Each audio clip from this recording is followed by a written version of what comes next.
What's up, everyone, and welcome into the Buffalo Sports Collective. It is Wednesday, September 17th, 2025. As always, I am PK alongside my co-host Phil. Episode 380, 20 away from 400. At this rate, we're going to be doing one show a week because the NLL hates our guts. That's just the way it is. Remember, you can follow us on Facebook, Instagram, Threads, and TikTok at Buffalo Sports Collective, and on X and Blue Sky at Buffalo Sports Co. Don't forget to follow our channel wherever you listen to podcasts. Check out our website at buffalosportscollective.com, and look for the time breakdowns in the description of the show. We got another Bills victory. This one was much more relaxing than the week prior. We got a schedule release. Stay tuned for that one on Friday. But we do have the season home opener that was announced. And then we're going to be going over a two-part series that we kind of sneak peeked a little bit on social media over the weekend, asking for suggestions on what they wanted to hear. Part 1 is today. Part 2 will be next week. It was Phil's baby idea. So, Phil, along with that great idea that you had for the show the next 2 weeks, what did you do this last week? Yeah, the big thing was Tough Mudder, as PK has his t-shirt on. That doesn't say Tough Mudder. Never mind. It just says Mudder Nation. It says Mudder. You get the point. Yeah, we did our yearly, or has been yearly for a little while. Semi-annually. That works. 9.3 mile obstacle course up in way west of Toronto, but it was called the Toronto Tough Mudder for some reason, as they like to do. Closest, biggest city, I guess, to the event, but went there with our buddy Mike, our buddy Alex. Woke up at like 4:30 in the morning that day, got home around 5:30, so a very long day, but felt pretty good going into it, felt pretty good coming out of it, so much better than last year, where I pretty much couldn't walk very well for like 3 to 5 months afterwards. This one felt much, much better, and didn't really still train or do much beforehand, but for some reason this one ended better than the last one. So that was a lot of fun, and then because I was at Tough Mudder, I missed my nephew's birthday, so I went over to their house on Sunday instead of Saturday, gave him some gifts, and because it was a glorious day and they have a pool, they brought the TV out, and that is the first time I have ever watched a Bills game while in a pool. So that was pretty fantastic. I assume that's what a lot of Floridians who are Buffalo transplants feel like when they're watching the Bills down in Florida. Probably just chilling in their pools, watching the Bills. So that was a new, unique experience for me, and it was pretty fantastic. Highly recommend watching the Buffalo Bills splashing around in a pool. Hopefully the TV wasn't in the pool, because that probably would have been bad. No, it was outside. It was outside. I got him a water football. Was my nephew's birthday. I got him water football, so we were throwing that pretty much the entire game. So that was a good time. Very fun. Very fun. Yeah, like you mentioned, we did Tough Mudder. Miscounted. This was year 7. We thought it was year 8, and that's because there's our medal. If you're watching on YouTube, they're fancy medals. Ever since they went bankrupt, they found all this magic money.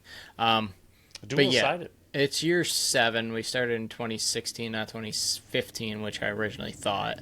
So we did 4 pre-COVID and 3 post-COVID. 2020 was canceled. That's why we didn't do that one. I got married in 2021. That's why we didn't do that one. And then we were like, let's take one more year off. We'll train. We'll be ready. And everything's gone downhill. I feel like I did the best I've done since pre-COVID. I'm in the least amount of shape I've ever been in. But I feel like I did the best that I've done in years, minus my left hip. We were talking about it. Who is going to get surgery first? It might be me. Might need a new hip sooner than later. But yeah, that was fun. Long trek there, long trip back. Dinner was good at the ship. Dinner was good at the ship. Free publicity. If you want to pay us any royalties, go ahead. But yeah, we stopped at dinner afterwards. Somehow Mike went to a concert after. I have no idea how he found that energy to do that. But yeah, Tough Mudder was fun. Day before that, went to the Prospect Challenge Friday. Snooze Fest. There was one big hit by their first round draft pick this year. Beyond that, they're teaching them how to be a true Buffalo Sabre. Boring hockey games. I don't really want to talk Are about you Sabres saying the anymore. future is not bright? It's as bright as a burnt out light bulb. All right. So yeah, not good. And then we're in the process of building my aunt's shed. If you listened to last week's episode, we tore down her old shed, and for some reason, my dad went shopping for her new shed and bought one that's double the size of my old shed. It's bigger than the current shed I have now, and thought it would just be an easy fix. We're on 6 hours, and we're still not done yet. Like, there were so many people. That's the one problem I have with how they ship this thing. There were so many little pieces they could have put together and then shipped it, but they're like, we're not even going to put the door together for you. We're going to ship that just as is. Like, there's so many pieces, and he's very impatient like I am.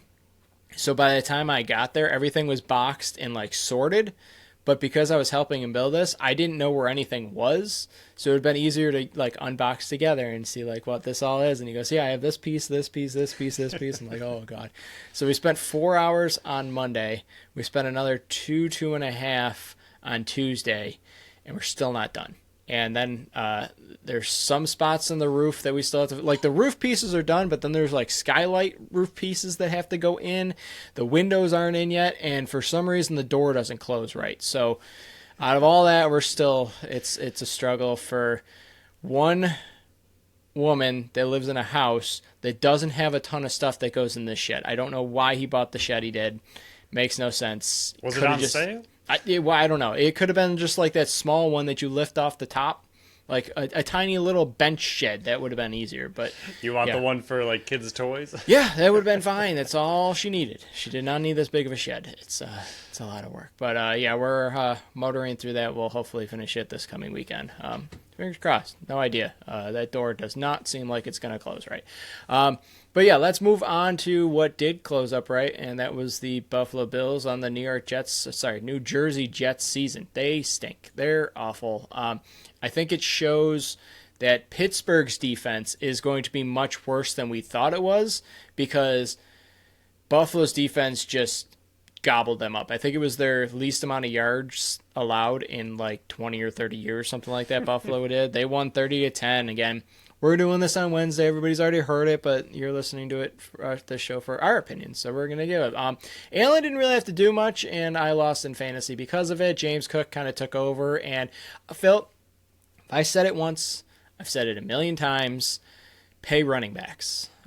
Don't listen to previous tapes. James Cook, 21 of 132 for 2, just went absolutely nuclear. The defense pretty much did everything they wanted to do. It was disgusting what they did to the New York Jets. It was actually a really boring game to watch. That's why I'm kind of happy it was a 1 o'clock game and I didn't have to stay up late for another boring game. But 2-0, Buffalo sitting there. Miami's coming up on Thursday. What did you think of this game in general? Yeah, I mean, like you already mentioned, the Jets coming into this game put up 32 points on the Steelers. We kind of thought the Steelers had a good defense going into this game. Like everyone was saying, you're thinking trap game. You're thinking, you know, they haven't played great against the Jets. I wasn't thinking upset by any means, but it was one of those games, especially coming off the Ravens game and how terrible the defense did look. And you lost the one player that looked good in that Ravens game. That defense alone, I was like, oh boy, like if this Jets offense is for real, what they just did against a seemingly talented Steelers defense, this is going to get, it could be just closer than we expect it to be. I thought the Bills were going to win. I wasn't really worried about that, but the way they were able to put their defense together and absolutely dominate the Jets like it was nothing. I know the Jets had a lot of penalties and things that did not help their game, but this game was over extremely quick. And sadly, I think, I mean, as great as the wins are, and this is kind of what I said preseason, this is going to be a lot of the Bills' season. I think their schedule is pretty simple for the most part. Yes, there's some big games on it, but I think you're going to have a decent amount of very boring football games that are over in the first half, and Josh Allen doesn't have to do much to win them, especially if the defense can keep building like this. I mean, just as a rebound game in general, especially, again, without Oliver in there, your best player from game one, to see the whole team kind of put it together. I mean, yes, we don't think the Jets are very good, but they were decent in week one, so to see them come out in week two for the Bills defense and do what they were able to do was really, really great. And then Bosa, I think, to me, was the big story of this game outside of Cook. Cook looked shifty, looked amazing, looked really, really good. Happy he is here. But Bosa looked incredible. He was the highlight of this team. And if he can stay healthy and be a rotational player that does what he did in that game, this team could possibly make some bigger noise than I think we expected them to prior to this. Yeah, I'll start with the offense. Josh Allen's passing just didn't look super right the entire game, especially early on. Seems like there's a lot of times the last two games, especially, he's very hyped up and is almost putting too much on the ball and it sails. Just so jazzed to be out there. Yeah, but he didn't end up needing it. Like I mentioned, they showed why they paid James Cook, because he kind of just took over and captured the life out of me, although I made 2 lineup decisions, and that's why I'm not sitting 2-0. That, again, nobody listens to this for fantasy. A lot of tight end drops, though. Dawson Knox, I am 2-0. you cannot rely on him to come up with a catch. Dalton Kincaid, I know there was pass interference on a few of them, but they seem like they still need to come down with those type of catches. It was in their hands. It dates back to previous years that these tight ends just aren't reliable enough to come up with those big time catches. Didn't end up costing them, but down the line it could. And then the big story is Josh Allen's nose. I get that it seemed like, and what's all being reported, was the face mask got pulled down and the brim of the helmet is what caused the issue with his nose. Get this man a visor. And I know he's going to be wearing a visor on Thursday. It's a clear one, but why can't he wear the dark one that cool he wears one? in practice? That would be really cool. Take him to the next I think he needs the opponents to see his eyes when he's up in their face, yelling at them and taunting as he does and getting excited. He needs to see the eyes. I think he needs to unbuckle it and just lift up the face mask a little. That's fair. Leave it on the head because you don't want to careful, but yeah. And then the defense, it looked really... He needs a flip-up visor real quick. Just the flip-up, like the old-style glasses, like you flip down. Yeah. But I thought defense looked really good. It seems like they got the message from the week prior when I was ready to come on here and just go, like, this is the defensive coach and this is the performance they're putting out. I really like Cole Bishop's game. That's why I was really wanting to hit them hard last week, but again, it's game 1. It's versus the Ravens. You're not going to face another running game like that. But I do think they stepped up their game big time in this one. Benford, I thought, had a big-time rebound game. I thought Tre'Davious White came in his first game action in weeks, and he made some big-time tackles. Saw some good looks on there and tackles for losses. Overall, I do not think the defense is as bad as we saw week 1. And I do not think they're as good as we saw in this game. I think they're somewhere in between. I think they're going to be a middle of the road, maybe top 12 defense if everything goes right. But everything's not going right. I mean, Ed Oliver's got stepped on somehow, and everybody was claiming maybe it was a horse. But that one was a costly one. I don't think it's going to cost them anytime soon because they got Miami and then New Orleans on the schedule, so that's not a big loss. Taron Johnson wasn't there. It sounds like he's going to be back this coming game. But then you also lost Matt Milano. And again, this is scary because when they talk to... Sorry, I thought I was hearing coyotes in the backyard again. I was hearing howls. Sorry. Way off track here. When they question... Oh, yeah, I'm hearing them. They're back there. Okay, I got to focus again. I was like, what the heck is going on? I hear it again. But when they talked to Sean McDermott on Tuesday, he did not say that this isn't a long-term or this is a long-term. And that is fearful for me that he wasn't able to put any sort of timeline on it or even tamper out the flames of this could be another long-term injury because this defense looks better. And again, only 2 games in, but this defense is better with Matt Milano on the field. And if he's not there, you need other guys to step up. And I do agree, Joey Bosa, if you get this type of performance in this type of workload, he's going to be filthy because if you can keep him healthy all throughout the entire year and play him between 40 and 50% of the snaps and then crank that up in the playoffs, he could be that pass rusher you've been looking for years because Justin Fields, 3 for 11 and 21 yards rushing. I mean, they held this defense to 100 yards rushing and 54 yards passing. Besides the 27-yard rushing by Fields, he was 4 for 22. Hall, 10 for 29 after shredding Steelers. Again, we think Steelers are a different animal now in defense in a bad way. But even Garrett Wilson, 4 for 50, and he had 1 catch going into the fourth. So you're not going to get this type of performance week in and week out, but I do think there's a middle ground between what we saw week 1 and week 2. And I think if you get a middle of the road defense for this that can get stops on third down, which they did 11 times, I think you're in for a very good season for this defense. Yeah, I mean, it's going to be a long year. They have plenty to clean up still on the offensive side. On the defensive side, it's only week 2. I mean, the big thing is you're getting wins. This was a dominant one for sure, but there's plenty to improve on this team, but it's very early in the season. So as long as they keep taking steps forward and do not take too many steps backwards, I mean, whether it be injury or play, I think this team could round out into a very, very good team. We already expect them. I think we both had them winning 13 games in the season. But for this team, that's no longer the goal. That's no longer what you're looking for. It's all about, can this team round out into a Super Bowl contender, a true one? And this team has a long ways to go, in my opinion, to get there. But we've seen flashes in the first 2 weeks, either on the offensive side in week 1, defensive side in week 2, that they do have flashes where if they put it all together into one happy, nice, perfect game, that they might be able to do it. So good to see a big rebound performance from the defense. Offense didn't really have to do anything.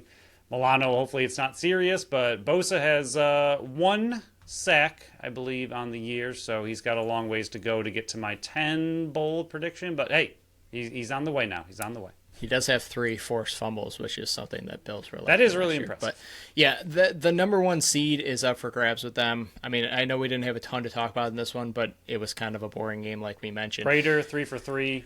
Yeah, Prater's looking good. I think Tyler Bass is in trouble, to be honest. I don't know if Prater has the distance anymore that Buffalo might want that I think Tyler Bass has. But 52 that he hit in this game? He looked Yeah, like he had a lot of distance. You're seeing kickers kick 60, 65 Oh, yards. yeah. What was the one that they said was it Aubrey's would have been good from like 80 yards as he insane. drilled the 64 I definitely do think them being allowed to have the kickers work in those balls throughout the week is allowing these kickers to really freaking boot it. But yeah, that number 1 seed's up for grabs. Buffalo's sitting 2-0. Since he's sitting 2-0, but you pretty much lost Joe Burrow for the entire year. So I'm writing them off completely. Baltimore's sitting 1-1, and they looked really good in week 2. They looked really good in week 1. But Buffalo has that tiebreaker. So as long as you're maintaining that edge over Baltimore, they're behind you. Indy 2-0, and I know Indiana Jones over there is playing really well, and Jonathan Taylor's playing unbelievable, but I still, to me, do not fear Indy. I do not think they're a serious contender. They're a feel-good story right now, and I think they could make the playoffs.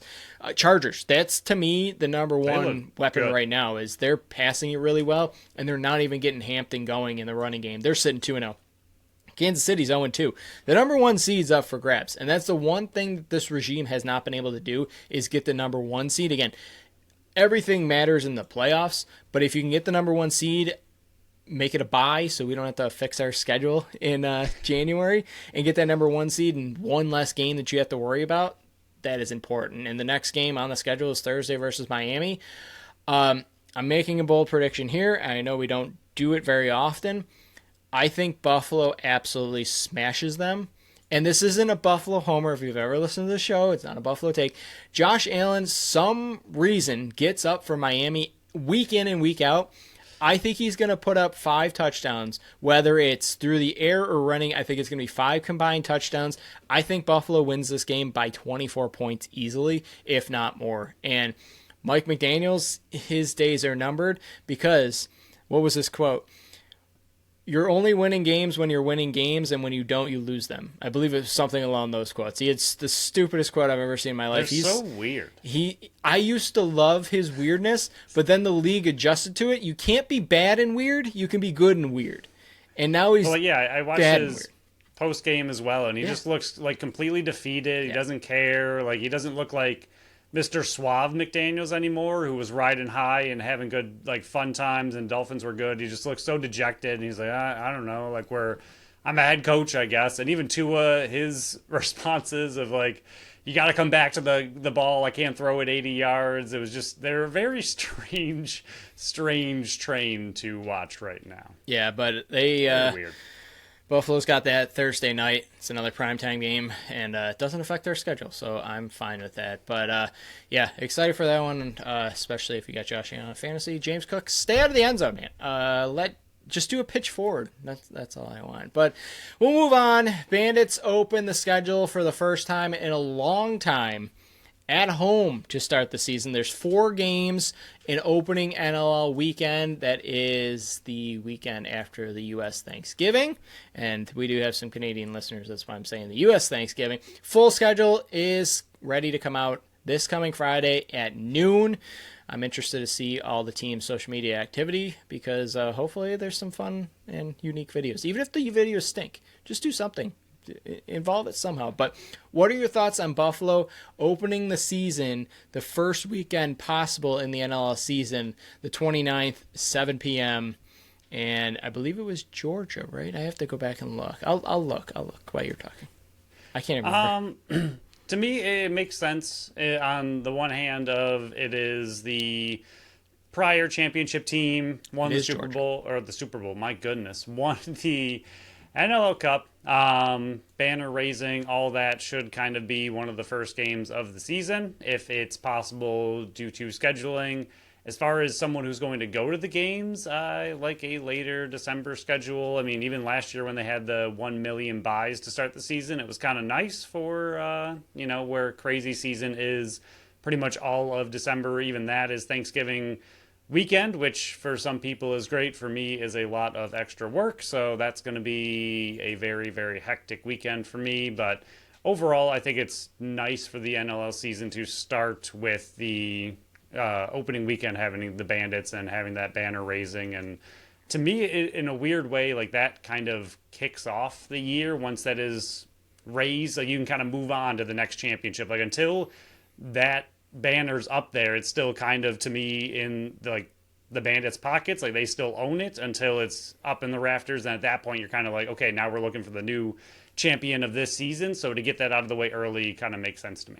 Yeah, it's not huge news, but it is exciting. I believe training camp is scheduled to start in a couple next month. I believe it is.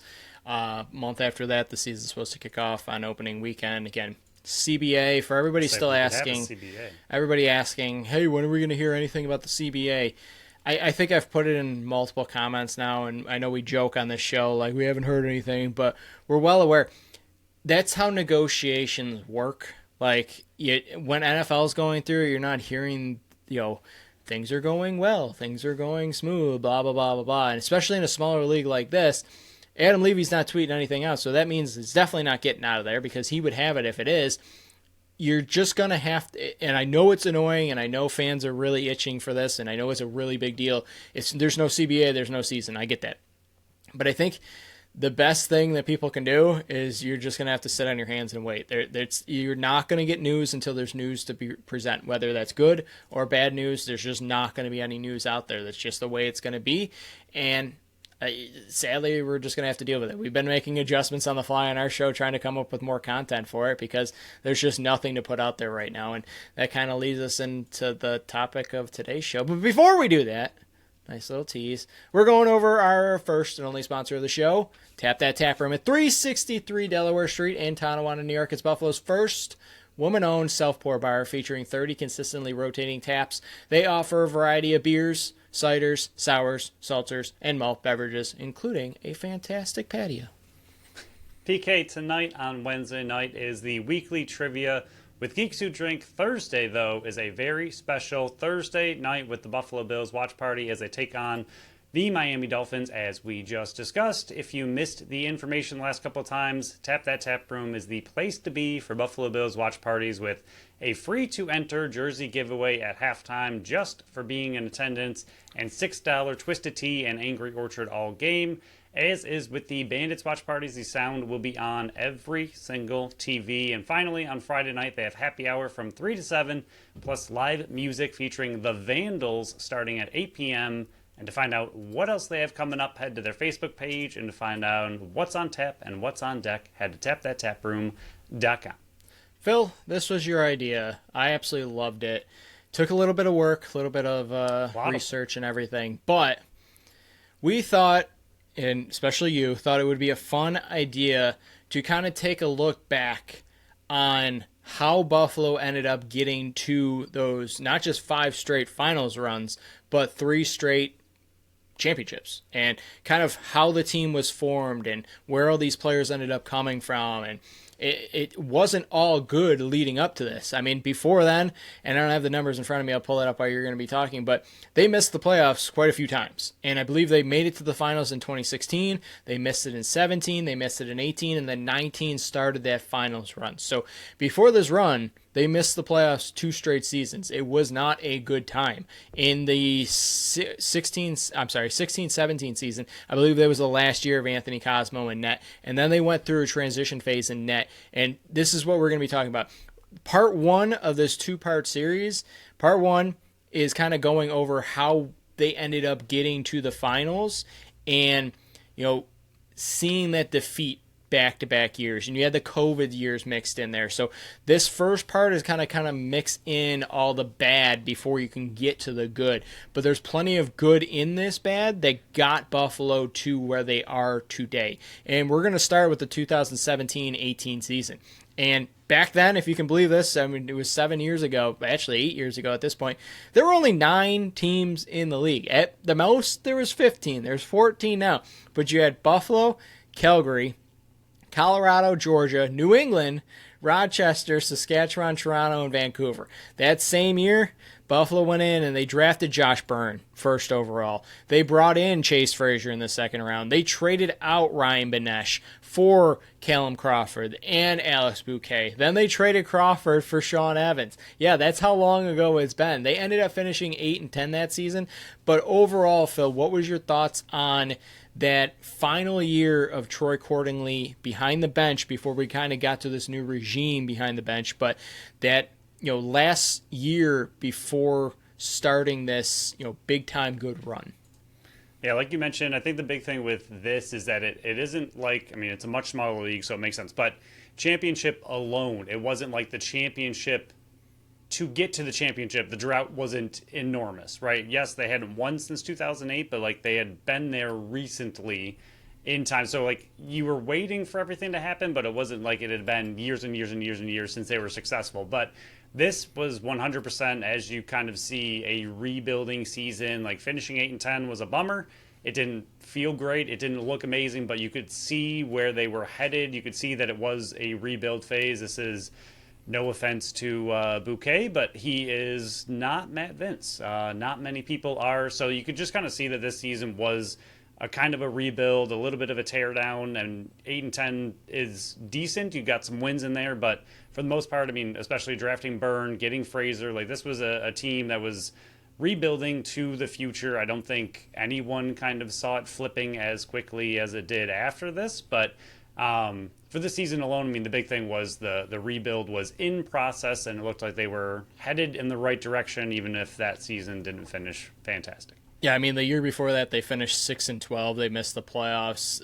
It was not like the offense was super bad. In that year, they averaged 12.89 goals per game, but they allowed 13.33. And looking back, you kind of look back at the schedule, and they went 1-2 versus Toronto. They went 1-3 versus the former Rochester team. They did go 3-0 versus New England, but they started 6-3 that season. It all seemed really well, and then they went on that big losing streak in the 2-7 finish. And like I mentioned, Troy Cordingley fired after that season. They missed the playoffs. 232 goals for, 240 against. You're looking at the team numbers. You had Dane Smith on the team with 105 points. A down season for Dane Smith. Mitch Jones was still on the team, 81 points. Durston was third on the team in scoring with 65. Josh Byrne, that was his rookie year, 63 points. Callum Crawford only played in 9, got 40. Sean Evans was there, 8 games with 32. And then one of my boys that I absolutely love, Vaughn Harris, 14 games, 18, 14, and 32. Nick Weiss. This was a team that had the bones there, but the bones that were there, the core that was there wasn't jiving right. And that's when you look towards the next season, and we'll dive into in a second, that they kind of traded a few of these pieces and got rid of a few pieces and fine-tuned what was already there. The core, the studs were there. The walls weren't up yet. Yeah, I don't know. Obviously, like you said, 6-12 the year before to get Josh Byrne. Fantastic time to have a terrible season. Josh Byrne is incredible, but I don't know, and I would like your opinion on this. Do you think Byrne, and we've seen it kind of slowly develop over the years. Now he's, lights out and amazing. But do you think he would be this level that he's currently at right now on a different team? Or do you think Dane Smith and him having that combination, having that relationship they do, raises Burns' level? Not saying he would be terrible by any means. He'd still be an elite player. But do you think he'd be MVP of the league, offensive player of the league, if it wasn't for Dane Smith and having that connection they do, having that relationship they do, and then just being on a team now as elite as they are? I think so, because you saw what he was able to do in college. You see what he does with the PLL before, and that 1 year that Dane Smith wasn't with the Chaos. You see what he does in summer ball. I think everything was there for him to take his game to this level that we see now. I think he would be similar to a Connor Fields that's doing that out in Rochester. I could see them doing it like I know it's hard to compare to Lyle Thompson, but Lyle Thompson's doing it out in Georgia. I think he would just be his own man out with a different team. Say Albany wins it. I think he would be that star-studded number one option in Albany, Oshawa now I should say, where Dane Smith, I think that's the perfect blend between the two, where you kind of got 1A and 1B, where you could be 1A one day and 1B the next, or vice versa. But I do think that even if he wasn't drafted to Buffalo, I think he was destined to be this good because of his work ethic and because of the type of player that he ended up developing into. I just think it did help accelerate that process, being in Buffalo and having the facilities and having that work ethic. I struggle saying that word all the time. Having a Dane Smith and the building blocks that were already there that he moved into, and then he just kind of doubled down and became one of those leaders. And then a lot of other highlights for this year. Before we move on, Mark Stainhouse last year, it's still weird to me to think that Stainhouse was playing with Josh Byrne and Dane Smith at the same time. Going back and looking at this now, I did not realize Stainhouse played that much further into his career. Even Fraser, to see that Stainhouse and Fraser were on the same team, and Byrne, it's just wild to think that he was playing that recently, I guess. He seems now to be kind of an ancient name, but he's played with all these guys, which is pretty cool. And then having Craig England, I liked him a lot back in the day. He was a good time. Mitch DeSnew, obviously, one of the guys. He's still out there because free agency hasn't opened. So the longer the CBA is pushed, the not more hope I have, but the hope in general. It's a small amount, but it's there until he gets signed by anybody else, and then I'm sad. But yeah, there were definitely some bigger names on this team at the time. But like you said, rebuild, switching it over to the next season. Yeah, Alex Bouquet, 12.94 goals against, 75 save percentage. Zach Higgins was even on the team, but this was before he got good in Philly. 13.02 goals against and 76% save percentage. Let me know if you remember any of these players. Pat Saunders. A little. I remember the call from Swenny. Yes. Zach Reed. A little. Ethan Schott. A little. Liam Patton. Is he the Liam He Patton? is the Liam Patton. Your Liam Patton? Liam Patton, my Liam Patton. Reed Yes. Acton. I do remember that. David DeRuccio. No. He was the backup goalie. I Remember? was saying, now that you say DeRuccio, it does sound familiar. Yeah. Long hair. Remember the long Yes. hair? Bill O'Brien. A little. He was like the mid-season free agent signing on the back end, I believe. And then Ryan Fournier.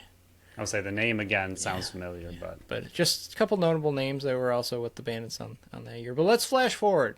Next year. One season. One season later. 2018-2019 season. 1, 2, 3, 4, 5, 6, 7, 8, 9, 10, 11 teams this year. This was the year that you had, Philly and San Diego join the league. And this was the expansion year. Buffalo drafted Matt Gilray, Ian McKay. This was a big offseason where they signed a guy named Vant Vince. Sound familiar? They traded for Ethan O'Connor. They traded for Bryce Sweeting during the expansion draft. They did trade Mitch Jones out to Vancouver for Corey Small and some picks in the season. They traded Ryan Wagner and a first for Chris Coutier. Changing coaching. You got JT and Rich Kilgore were co-head coaches that season. and the team goes 14-4, and they made a finals appearance. We'll go over that in a second, but overall, you start seeing the building blocks. The Matt Vince comes in, the Ethan O'Connor comes in, the Matt Gilroy first season comes in. They expand to 11 teams. So even though the league got deeper, that's when Buffalo took that next step and finishing 14-4 with a rookie head coach behind the bench in JT, who, yes, once he retired, he went behind the bench, but as head coach, it's a bit different. I mean, what did you think of this season on their start? Like, this was the real first year of the feeling it in the playoffs. I mean, just absolutely insane to flip it from 8-10 to 14-4, which is why I believe they won co-head coach of the year that year. Yep. The only time Johnny's earned it, because why would somebody who's doing really well deserve head coach? We don't know. But the biggest thing to me with this one, with the flip, not only just seeing it, but 240 goals against the year before, down to 186 the next season. That's insane. That does not happen. And I mean, it happens because, again, you add a player like a Matt Vince, and this just goes to show why you and I always talk about goaltending so much. A 60-goal defensive swing is just insane to see on paper. And yes, their team got better in general. You added a Gilroy, you added an Ian McKay. Their team was just a better team that season, but that's still just an unheard of number. And a lot of that goes out to Matt Vince, who then, continues this massive run as they are currently on. But it just goes to show, I think the biggest thing this season, other than Gilroy and Ian McKay, it just goes to show how much a truly elite goaltender can mean to your team and what he means to your franchise. And it's still, I know teams have to build how they have to build, but to me, it's so weird to me when I see in the draft that teams that don't have a true number one goalie on their team don't make it such a huge priority to go out and get one. I mean, the Bandits this year went out and got one, and they possibly have, I mean, we don't know what Vince is doing. Hopefully he's back at least one season, but regardless, the Bandits are ensuring their future, going out and getting one of arguably the best goalie prospects available. Yet other teams that don't have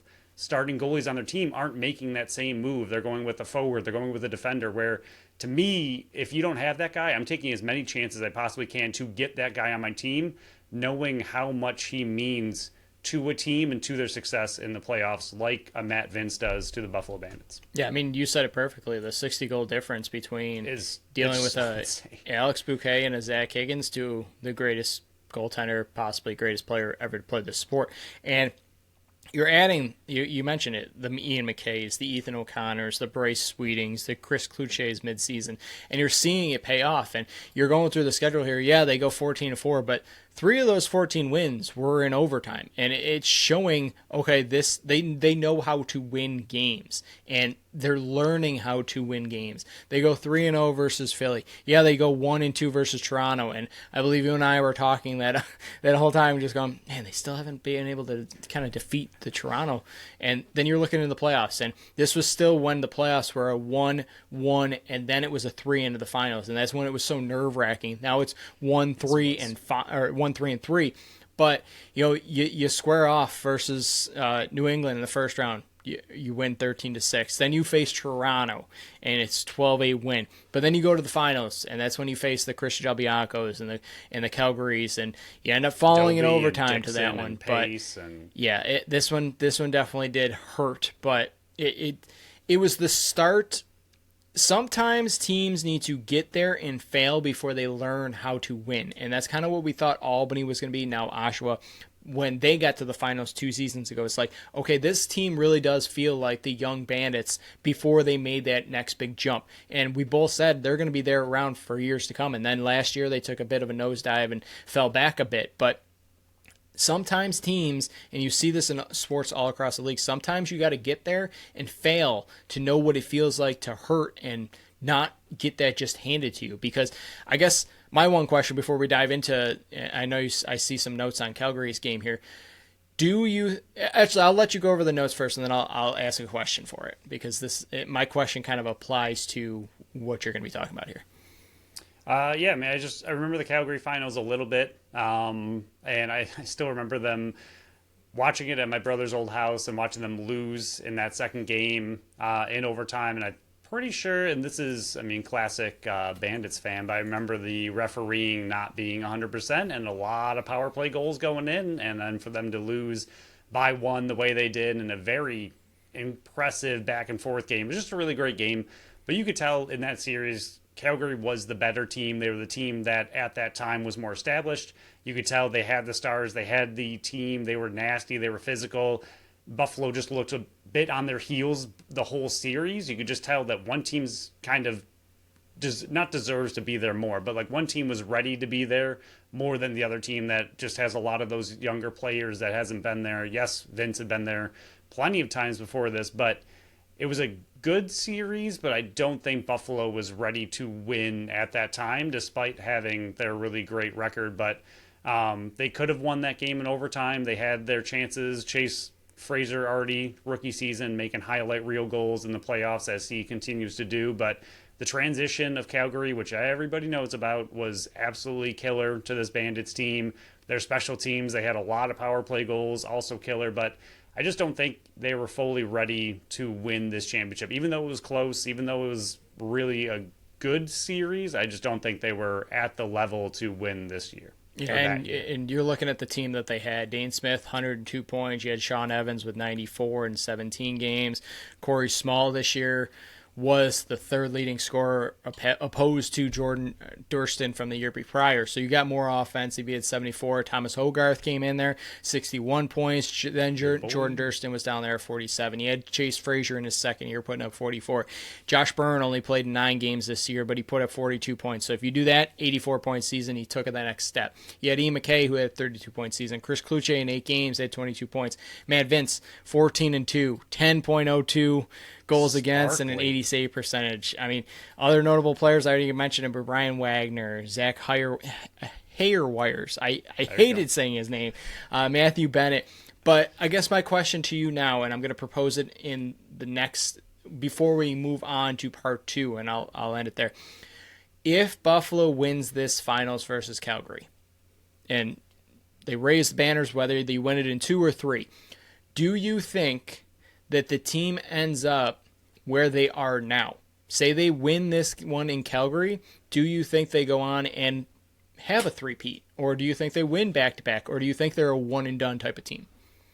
I honestly think, which we'll get into as we get into the next one as well, this is, I guess, I'll kind of have to bleed them together because I was going to say this anyway, but this, to me, seems like the Albany surprise year, where they weren't really meant to make the finals. And yes, like you said, they had a 14-4 season, but 3 of those were only 3 of them were in overtime, right? Yep. So you lose those, you're looking at a more respectable 11-7 season, which is, I think, where they kind of expected to be in a rebuild season.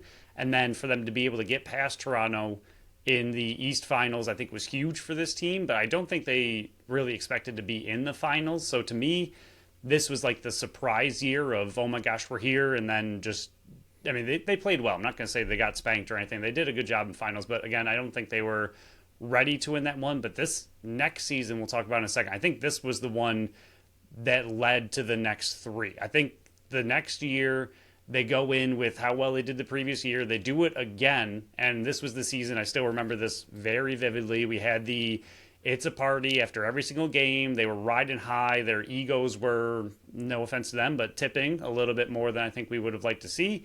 And I think, to me, the championship loss against Colorado is what sparked this whole run. So back to your original question, I think they did need to lose 2 in a row. I think that first one, you got kind of lucky that you were there and to be in. Again, their team was really good. They deserved to be there, but I think it was kind of a surprise after the year they had just prior. And then the next season, I think they had the expectations to be back in the finals, got there, and had way too much of an ego when they got there. And Colorado, as depleted as they were, came in very just ready to win, very headstrong, and pulled it off. And I think that loss is what sparked everything that happened afterwards. But I do think if they happen to win that first series, I don't think they have the run that they're on now. So the 2019-2020 season, I think everybody's going to remember this because it was cut short. Like the season was cut short, the season was lost. But this was also a year where they added 2 more teams again. This league kept growing. It was 4 in the last 2 years. Rapid expansion. And Buffalo loses Sean Evans to Rochester. They lose Jordan Durston to New York. And if you remember, and I've said it multiple times on this show, this was the expansion draft that the New York Riptide didn't know that they could pick players from other teams. And all they did was, okay, Rochester took a Buffalo player, we'll take the Buffalo player. Rochester took a San Diego player, we'll take a San Diego player. It's like, I remember saying it on chat. Like, I remember being at work and watching it happen, and I was typing in our group chat. I went, New York doesn't know they don't have to pick the second best player. And guess what, New York? You still haven't made the playoffs. So what you did before you even had a team, you were already setting your team up for failure. And it's still so stinking stupid to me that they didn't know the rules of the expansion draft before that. And for all of you that are saying, oh, maybe that was the rule, they took a timeout. They came back, and then they started drafting differently than Rochester did. So you cannot tell me that that was not the rule. Like, they took a timeout, and we're like, wait a minute, are we allowed to be picking players from other teams? Like, why do we keep getting the second best player? And I know that they did. Rochester took the number one pick in the expansion draft, and that what ended up having New York get Jeff Teat. But know the rules before going in. It's still so stupid. Sorry, I went off a tangent, but they drafted Brent Noseworthy, that deal. Nate Kuznetsnikov, I never thought I would have to say his name again. They signed Garrett Billings a few games into the season. They traded Zach Higgins to Philly for Doug Buckin.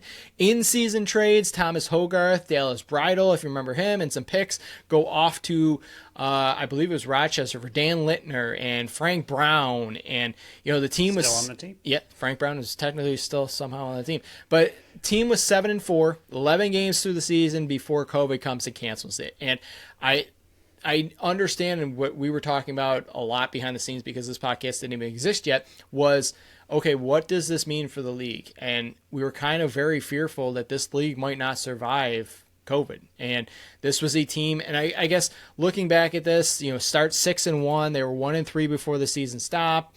They were kind of teetering back and forth. Van Vince was 7-4. The ticks were a bit higher. Josh Byrne was having a great season. Dane Smith only played in 8.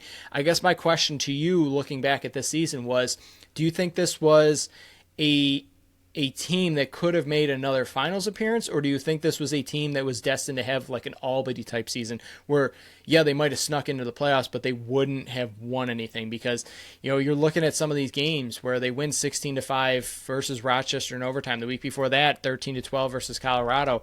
Then they had that big 15-14 win versus Vancouver into Game 7, and then they lose 3 of 4 before the season's canceled. So do you think this team was a team that could have gotten back to the finals? I do think they could have. They were looking really good that season.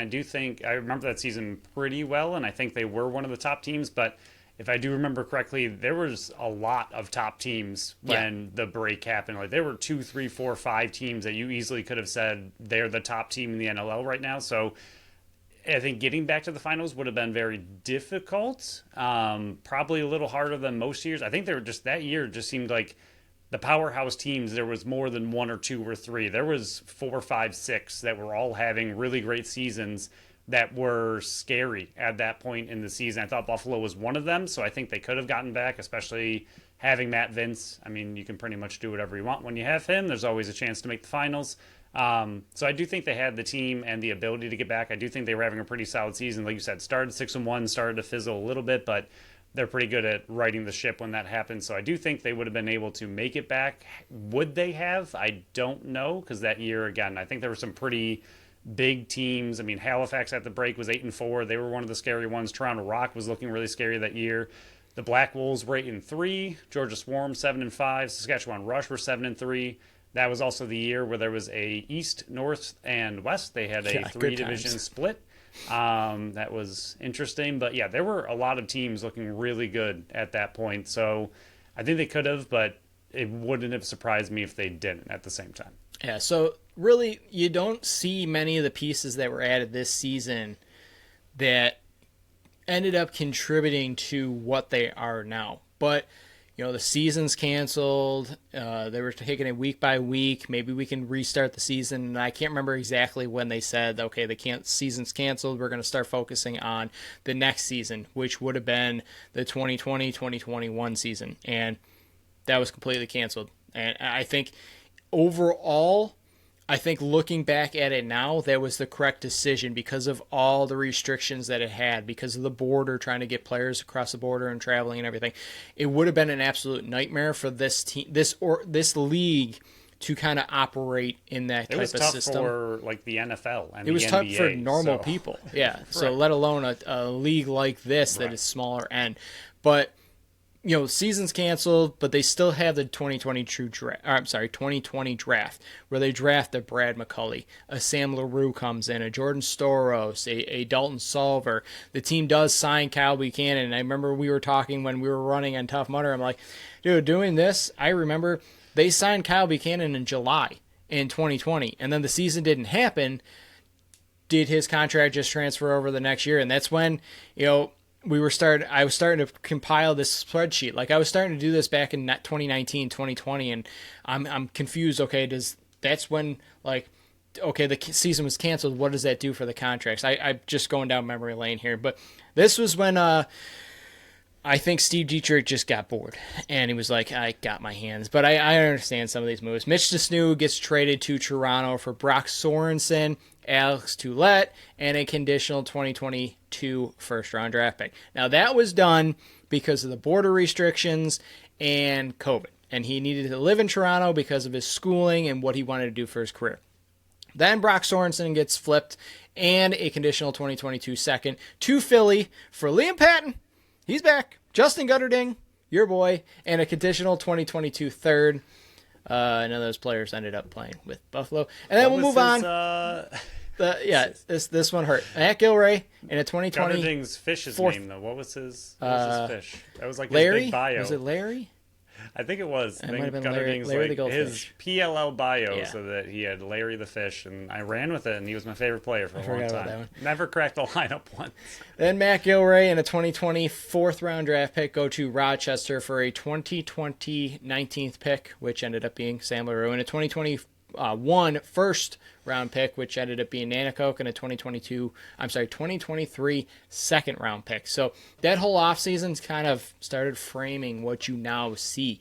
And I guess looking back, and I've kind of been posing a question to each one of these, if COVID doesn't happen, and the season continues, and I know looking back and not getting political or anything like that, say COVID doesn't exist and the season finishes, is Mitch DeSnew traded? No.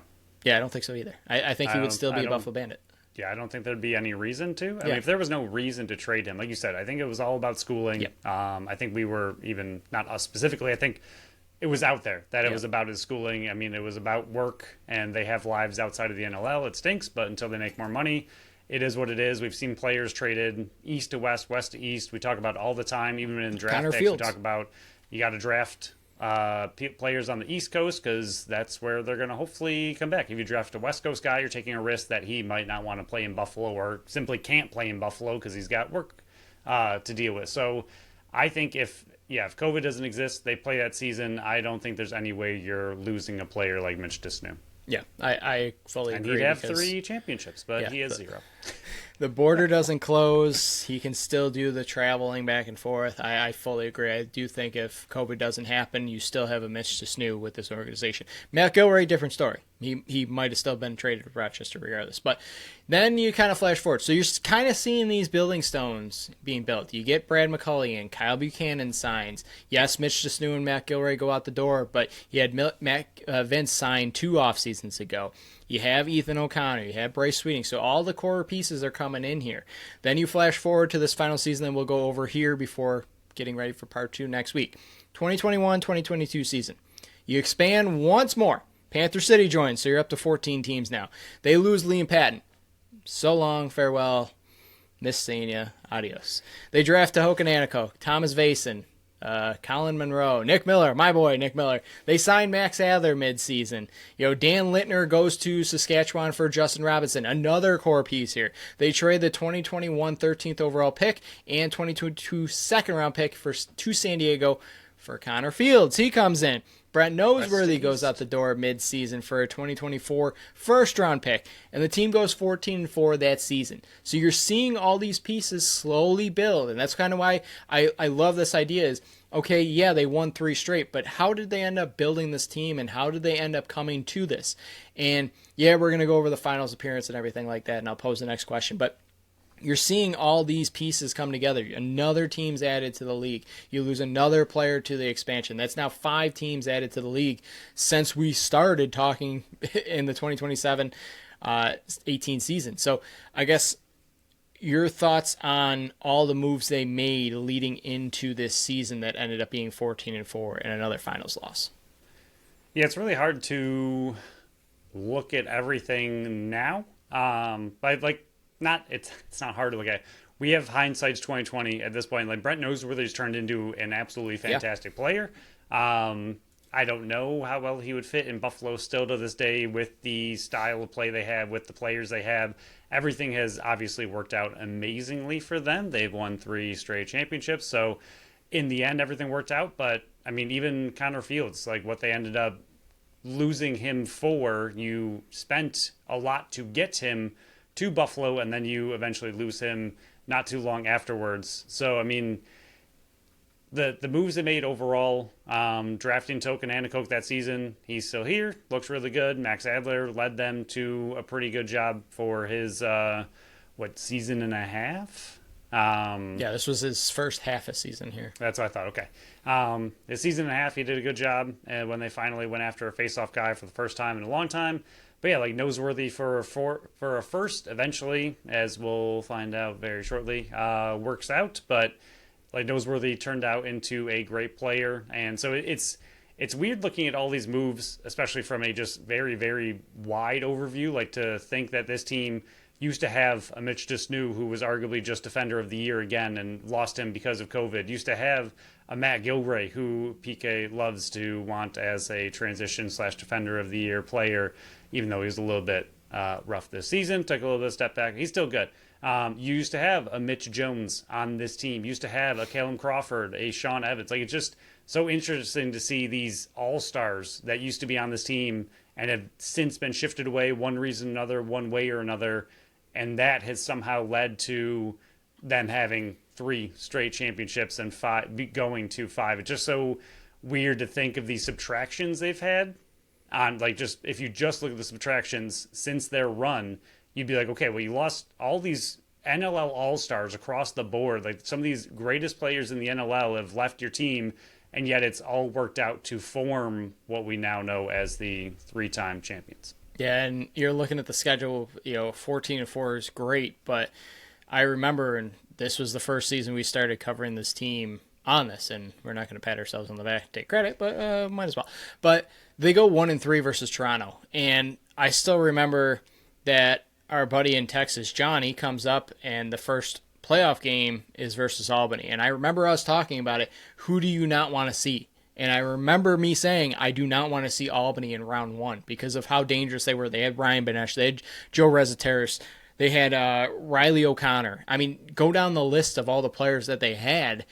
It was absolutely ridiculous. Connor Kiernan was still on the team as well. Like, I believe he was still. I can't remember the 4th one. It might not have been Connor Kiernan. I might be thinking incorrectly there. But I remember looking at that team going, I do not want to face them. They got Doug Jamieson. Like, yes, in season you go 2-0 against them, but every game of those was close. And you're looking at I'm looking at them right now. They had to win 13-8. Yeah. But then you win 12-11 in overtime in Albany. I didn't want to face Albany. But this team goes 6-0 to start, 13-1 start, and then they finish 1-3, and you're going, okay, what does this team look like in playoffs? And then they get Toronto, and I remember us saying, you haven't beaten Toronto yet. Like, yeah, you beat them the last time they were in playoffs, but you haven't really been able to defeat the Giant in the regular season. You win 18-7 at home. I remember that 17. last second. It was ridiculous. And then 10-9 win. And it was pretty much the exact same thing. The ball goes in this time, but the clock had expired. And you're able to sweep Toronto. Those two games were great. It was unbelievable, those two games. Then you get to the finals, and that's when you face off against Colorado. Yep, and then the finals, I mean, I will never forget Game 3, but we'll start with Game 1, also very, very memorable. The 15-14 win, that was a very big back-and-forth game against a powerhouse. Now, Colorado that season, again, we've talked about it a lot, they were down their entire offense, and were still finding ways to play really, really Eli well. McLaughlin midway, and Ryan Lee got hurt before the playoffs even started. Yeah, those, I believe at the time, were like two of their best forwards, if not their best forwards. And Zed Williams, the game breaker that he was, put the team on his back pretty much literally. He probably could have done it with somebody while giving somebody a piggyback ride. And Half the time he was. Yeah, he was incredible. But Nick Weiss's breakaway goal with 50 seconds left in that Game 1 to win it, Banditland went absolutely insane. And then they lost a pretty back and forth, but not a great game in Colorado. But at the same time, you're like, all right, this is why you do so well in the season. You got that Game 3 at home. It's going to be great. Everything's going to be fine. And it wasn't. They did not play very well in that final game. Colorado had control most of the time. And I still remember you and I waiting until the very last minute, getting kicked out, watching Colorado's celebration. I remember one of our friends who wasn't a huge Bandits fan at the time. He just kind of like went to the finals because he'd go to the finals, but it wasn't like a Bandits diehard. He was like, oh, you guys upset about this? And we're like, yeah, it was Game 3. You just lost at home. That's upsetting. And it was our first time covering the team on this podcast, so we knew we'd have to go back and not only deal with the loss in the arena, but go back and talk about the loss as well. And it was about as heartbreaking as it could possibly be at that time. Again, that Calgary series, I think they were fortunate to be in the situation they were in, even though it was a tough series loss, but we weren't covering them at that point. But this was the season where they just had, again, I think their ego was way too high. They thought they were absolutely incredible, and they were. They made it to finals, made it to Game 3, but you could tell that this loss completely changed their mindset before going on that 3-series run. Like, this was the one to me where they were like, okay, this isn't something we can take for granted anymore. Like, this is a big deal. You have to go in, you have to earn it, you have to win it. You can't just, it's not going to be handed to you, it's not going to be given to you. We need to change how we look at the championship series. You're lucky to be in it at all, not the Bandits, but any NLL team. You're very lucky and fortunate to be in the finals. They went to back-to-back finals, lost both of them, and at that point you're just thinking like, it was the can they ever win again? They've lost back-to-back finals after going to it, but this one, to me, I think just changed their whole mindset. The whole entire next season, which we'll get to later, but I just think their whole mindset changed after this loss. You could tell their focus just, it was there, but again, I think they just thought it was going to be handed to them, especially with Colorado being as beat up as they were. I don't think, not that they didn't take it seriously, but I think they just thought, okay, this is ours to win. It's going to happen. This is it. And it did not. Yeah, I mean, kind of wrap up part one of two-part series here that we're reviewing. I fully agree. You're kind of looking at the team that they had, and that offense that they had was absolutely filthy. And then even on the back end, all of it, yeah. 10.278 goals against was the best in team history. Like, Matt Vince was playing unbelievable. I mean, 10.10 goals against, 81 save percentage, going 14-4 in the season. Your offense had Dane Smith, who just set a record for 94 assists and 135 points. Josh Byrne gets up to 99. You had Fields with 67, Kluch with 59, Bucky 57, Frazier. So your offense is just absolutely filthy.